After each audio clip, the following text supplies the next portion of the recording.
Current Senate Majority Leader Chuck Schumer is asking for Republicans to display bipartisanship. To my Republican colleagues, I offer a word of caution in good faith. Take care not to misread the will of the people, and do not abandon the need for bipartisanship. After winning an election, the temptation may be to go to the extreme. We've seen that happen over the decades, and it's consistently backfired on the party in power. So instead of going to the extremes, I remind my colleagues that this body is most effective when it's bipartisan. If we want in the next 4 years the Senate to be as productive as the last 4, the only way that will happen is through bipartisan cooperation. So I find it interesting that Chuck Schumer wants to lecture Republicans about bipartisanship.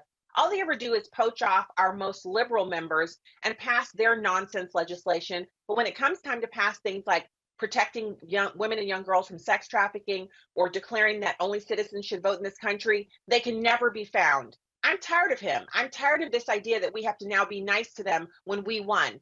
When President Obama won in the midterm and switched the House back over to the Democrats, he said elections have consequences and that he would never sit down with the GOP to do anything. The last time we've had bipartisanship from a Democrat was back when Newt Gingrich sat down with then Bill Clinton, who was disgraced and he was trying to save his presidential legacy, and they came up with a contract for America. Do you know how long ago that was? I think that was before I was even on active duty in the Air Force. I didn't even have any children back then. My youngest child is 21. I've not seen any bipartisanship from them, and I refuse to sit by and idly allow any Republicans, I don't care how tight their sweater vest is or what kind of bow tie they're rocking, they had better not dare sit down with Chuck Schumer for anything. The American people gave a mandate to the incoming President Trump administration, and what they had better do is use it. They'll only have 2 years unless God is gracious and keeps the House in GOP control, and so they have to operate like this is the only 2 years they have, because it is. So this is an interesting statement coming from Chucky Schumer, who has not always been one to play nice with others. I want to tell you, Gorsuch, I want to tell you, Kavanaugh, you have released the whirlwind, and you will pay the price.